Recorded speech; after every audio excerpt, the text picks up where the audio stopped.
Hi everyone, आज हम पढ़ रहे हैं क्लास 3 से इंग्लिश रीडर। ओके, सो हमने हमारे इंग्लिश रीडर के लेसन 2 को पढ़ा था, द वाइन रोज़, और इसमें हमने हमारा ये फर्स्ट जो पेज है ये कंप्लीट कर लिया है। आज मैं आपको आगे की स्टोरी समझाऊंगी।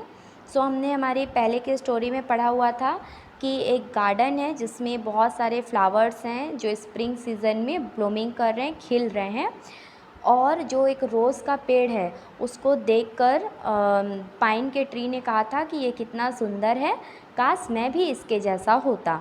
तो मैंगो ट्री ने उसको समझाया था कि ऐसा नहीं है, सब में एक जैसी खासियत नहीं होती, सबके अंदर अलग अलग खासियतें होती हैं। ठीक है, तो यहाँ पे अब मैंगो ट्री को सुन के और पाइन ट्री की बात को सुन के रोज़ ने रिप्लाई किया था कि हाँ, तुम बिल्कुल सही बोल रहे हो, मैं तो इस गार्डन का सबसे अच्छा फूल हूँ।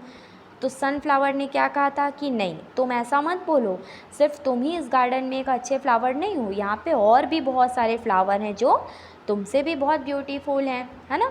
सो तुम अपने ऊपर इतना प्राउड मत करो।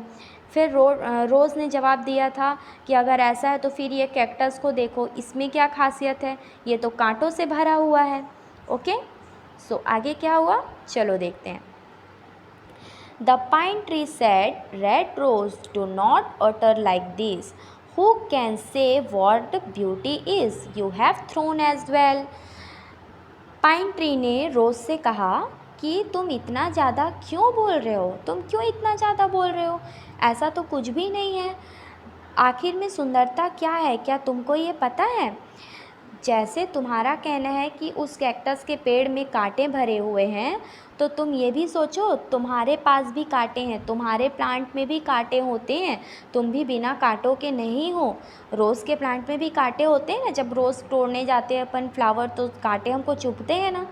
तो रोज़ को वही पाइन ट्री जो था वो बता रहा था कि तुम इतने खुश मत हो, रोज़ प्लांट में भी कांटे होते हैं, अगर कैक्टस में कांटे हैं तो रोज़ के प्लांट में भी कांटे होते हैं।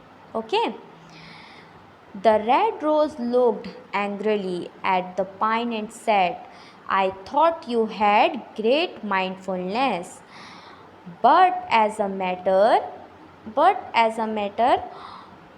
of fact, you do not know what beauty is at all. How can you compare my thorns to that of the cactus? Rose plant ने तुरंत उसको गुस्से में जवाब दिया। तुरंत उसने रेड रोज़ ने देखा पाइन की तरफ गुस्से में और उससे कहा, तुम्हारी हिम्मत कैसे हुई, तुम मेरे बारे में ऐसा कैसे बोल सकते हो। मैं मानती हूँ कि तुमने जो बोला वो बिल्कुल सही है, तुम्हारे पास बहुत दिमाग है, तुम बहुत सोच समझ के बोल रहे हो, लेकिन यहाँ पे मैटर ये है कि सुंदर कौन है। ठीक है, यहाँ पे ब्यूटी की बात हो रही है कि हम सब में से सुंदर कौन है, और तुम्हारी हिम्मत कैसे हुई, तुमने कैक्टस के प्लांट के साथ मेरे कैक्टस के प्लांट के कांटे को मेरे कांटों से कैसे कंपेयर कर लिया। हाउ डेयर यू, तुमने कैसे ऐसे किया। ऐसे करके रोज़ उसको पाइन के ट्री को गुस्से में बोलने लग गया। ठीक है, अब बेचारा पाइन ट्री सोच में पड़ गया कि ये क्या हो गया, मैंने ऐसा क्यों बोल दिया। As the day passed, the red rose would look at the cactus and gave insolence mark on its.